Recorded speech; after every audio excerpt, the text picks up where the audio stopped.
Hey everyone, it's Dominic the Primetime Treasure Hunter. Welcome back to another video. In this video I'm going to talk to you about how I sold 4 pencils for $237.50 on eBay. Now we're not talking about your average yellow pencil that you would use in school.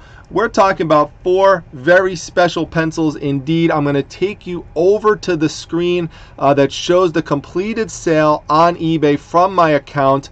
It's right here, the sealed 1978 Kiss pencils. Now you see the price there of $264.99.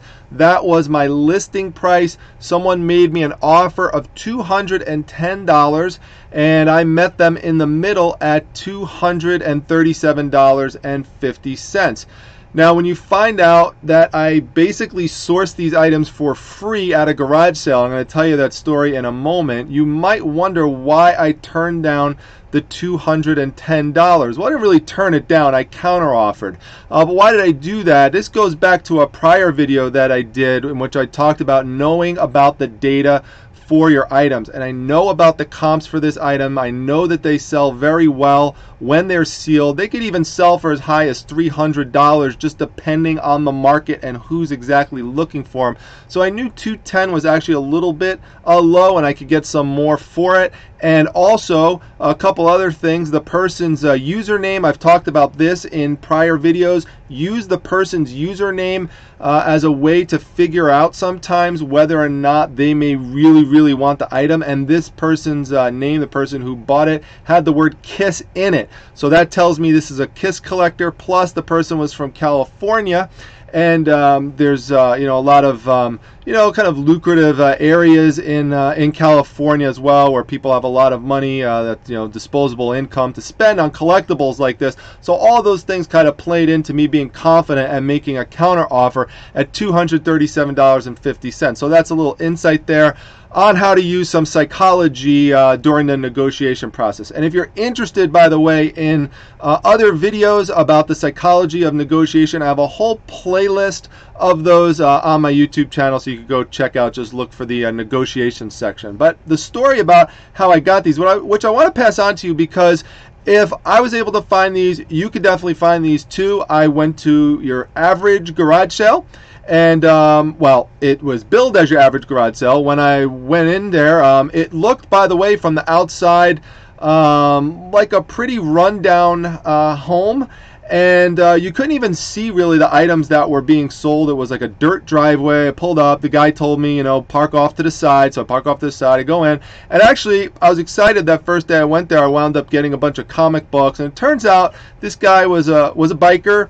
And he grew up in the 70s, so he had a lot of 70s memorabilia. I wound up getting like a Welcome Back Kotter puzzle and like a whole bunch of, and early 80s stuff too, like a whole bunch of McDonald's toys from the early 80s. I mean, there's just a lot of that type of memorabilia there. I wound up getting one of these like weird looking coconuts. Not this, I since have sold it, but this is like an example of something like that. He had all that kind of like weird eclectic stuff there. He had a lot of music memorabilia.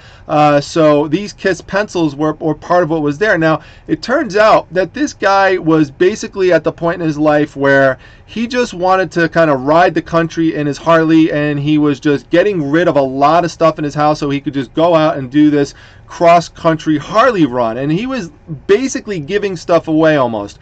It was a 2-day sale. I actually came back the next day with my wife, Mrs. Primetime, and both of my kids. We still consider this sale legendary because of just the deals. The guy the second day basically said, take a bag and fill the entire bag up with collectibles for $1 a bag. It was crazy. So I expressed interest in the Kiss pencils, the ones that you see right there.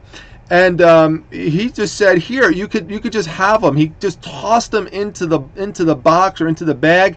And as I'm squatting down looking through other boxes, he comes over my head and he sprinkles 2 more of them into my bag. So I have 2 more to sell. I actually, after I sold this one, I actually have the other one listed right now. You could see it right here. That's a zoom up of the actual label on the bottom. That first word there is Wallace, which is why you see the word Wallace right there.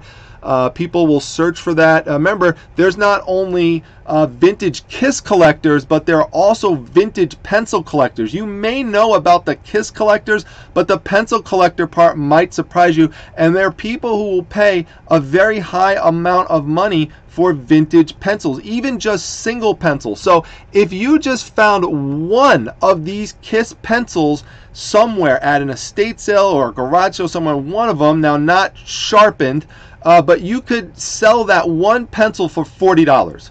On average, that's what one of them will go for.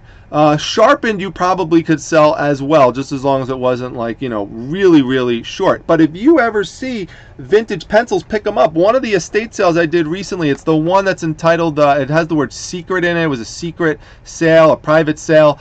It was an estate sale I went to. This whole bin of pencils, mostly pencils. There's some vintage pens in there, but I mean, there's all sorts of things. Look for things from advertising companies, like we've got Coca-Cola here, and there's 7-Up right here. Now, it's better if they don't have any sharpening on it, but there's a bunch of them here that don't. So anything with like vintage advertising on it is great. There's all different size pencils people collect. So look for those vintage pencils. So, you know, they're there. They're at the garage sale. I found them at your average sale. So I want to point it out because, you know, you could find these types of things too.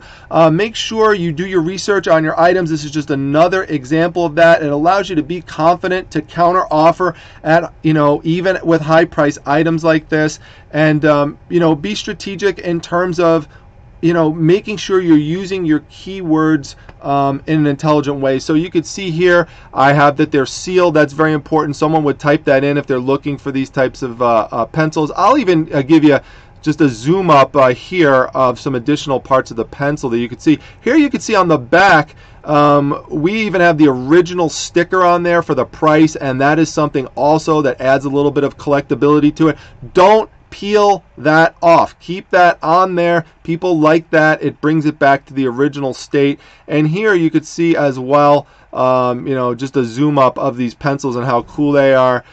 You know, it's really cool too if you happen to have some of the faces actually pointing out and looking at the viewer, because if you want to keep them, you know, in their original you know, container there, and you're going to display them, it is cool if you have some of them that show the actual face. You know, like this one that I sold, you know, has some other faces as well in there that you know, you could see too. So but regardless of how they look on the pencil, the cool thing about these is all four of the band members right there, you're going to see their faces no matter what's going on with the tops of those pencils, because that's just part of the label.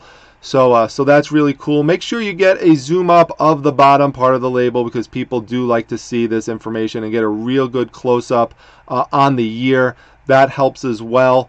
You know, obviously they're Kiss pencils in terms of other parts of the keywords. Wallace is the company. Allcoin is a reference to the former manager of the band, Bill Allcoin, who you could see right here. He was managing that band for about 10 years, from the early 70s to the early 80s. And so, you know, anything from that era, you should make sure that you put that word on the listing if you find that vintage Kiss memorabilia, because people will search for that as well. And if you could squeeze in some of the band members like Gene Simmons or Ace Frehley, make sure you put that in there as well. So that's what I have for you today. I hope that you find this interesting. If so, make sure you hit the like button, share it with other people who you think might be interested as well. Please subscribe to the channel.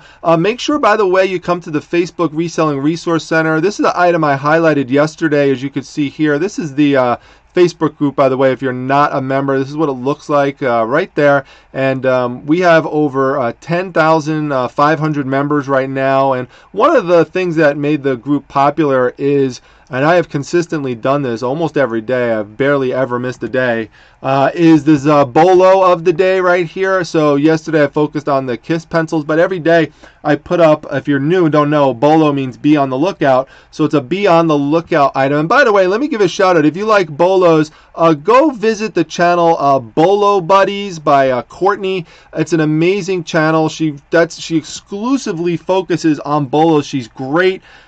She did her first live show the other day, in which she had a really cool idea. You go on there as a viewer, and you share an item you think is a bolo, something you should be on the lookout for. And she kind of went over and discussed it. So it was really nice, very interactive, and she shared some of her own as well. And she also reviews other channels. She reviewed my channel, and she'll review other ones that have cool bolos. And even if you don't have a channel, if you just have a cool eBay store, she'll review that too. So go check out Courtney at the Bolo Buddies group. Really awesome. So I'm really into them as well, and I have this daily feature. So come over. The link is down below in the description section, so you can see that there. And also follow me on Instagram. That's @prime_time_treasure. I'll see you all at the next video, everyone.